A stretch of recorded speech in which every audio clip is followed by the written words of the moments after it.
Shout out to the Boom Squad. Shout out to Dawn Nemlikin, the first person to sign up for the Boom Squad.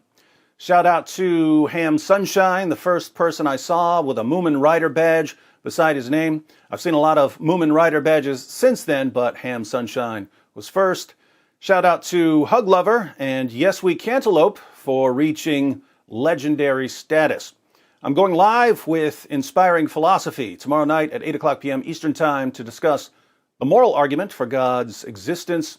That will be a perfect time for the Boom Squad to test out our new custom emojis. All right, I already made a video about Usman Khan, the latest London Bridge terrorist.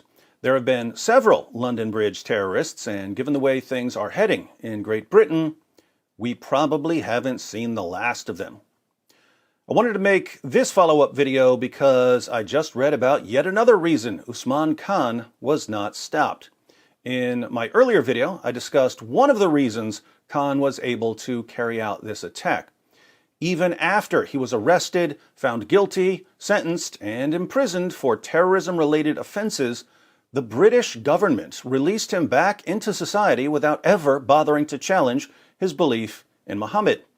Muhammad, according to Islam's most trusted sources, was obsessed with martyrdom, and Muhammad, according to the Quran, is the pattern of conduct for Muslims. So when you see someone like Usman Khan, and he's obsessed with martyrdom because he's trying to be like his prophet, you had better do something to undermine his faith in Muhammad. Instead of undermining confidence in Muhammad, British leaders praise and glorify Muhammad and then release terrorists back into society. Couldn't be stupider. But there's another problem. Remember when we all found out that Muslim grooming gangs had been drugging and raping and pimping out thousands of young British girls for years, and that authorities refused to do anything about it because they were terrified of being called racists? Turns out that something similar was going on when there were warning signs about jihadis. The Sun reports, terrorist Usman Khan was a sex pest at school who had a photo of Osama bin Laden stuck on the front of his pad. The fanatic would harass girls at his secondary school in Stoke, and he would laugh and enjoy continually watching footage of the 9/11 attack on his mobile. A former pupil at what was then called Haywood High School told The Sun he would ask girls the size of their boobs, ogle at them, wolf whistle, and try to touch them. When he was turned down, he would intimidate them and brand them sluts and whores. Shocker. Usman Khan, even as a teenager, was striving to emulate Muhammad, a prophet who had sex with a 9-year-old girl, a prophet who married the ex-wife of his own adopted son after causing the divorce by lusting after her, a prophet who would have sex with 9 women and girls in one night while taking only one bath, a prophet who had sex with his slave girls, a prophet who beat his wives, a prophet who allowed his followers to beat their wives, a prophet who allowed his followers to rape their female captives, a prophet who allowed his followers to hire prostitutes, a prophet who taught that women are, by nature, stupid and immoral. Who would have thought that a teenager who's dedicated to imitating Muhammad, as the Quran commands him to do, would end up with such a low view of women and girls? The former pupil, who did not want to be named, told The Sun he had a picture of Osama bin Laden on the front of his school planner. It was like an A5 picture he had stuck on there. We were all disgusted by it. It was awful. He would also watch the videos of 9/11 in the lunch hall. We could see him looking at them. Nobody was comfortable. Quite a few people reported it.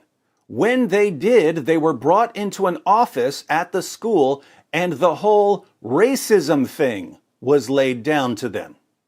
Students became uncomfortable because Usman Khan, when he wasn't busy harassing girls, was sitting around giggling hysterically while watching videos of terrorist attacks with a picture of Osama bin Laden prominently displayed on the front of his school planner. But when these students reported their concerns to school authorities, they were called racists. So, long before the grooming gang scandals were exposed, Great Britain was already indoctrinating students, convincing them that any concerns about anything any Muslim ever does are the product of racism. That indoctrination at the student level had been going on for years. Of course, the indoctrinated students of Great Britain grew up, and some of them became police officers and social workers and politicians. And then young girls and their parents started coming to them, saying, there are entire gangs of Pakistani Muslim men and boys who've been drugging, raping, and pimping out young British girls for years. And how did these indoctrinated police officers and social workers and politicians respond? Sorry, we can't help you because it would be racist to help you. So, like the pagans of old sacrificing their daughters to appease their gods, British leaders sacrificed thousands of young girls on the altar of false tolerance and political correctness. And now they're sacrificing the victims of terrorism on the same altar. And somehow, they've learned absolutely nothing, which proves that they're not only cowards, but also total morons. This can only get worse. What a country. I've been born and bred in England, in Stoke-on-Trent, in Cobridge, and the older community knows me, and they will know, if you ask them, they will know, like these labels what they're putting on, like terrorist, this, that, they will know, I know terrorist.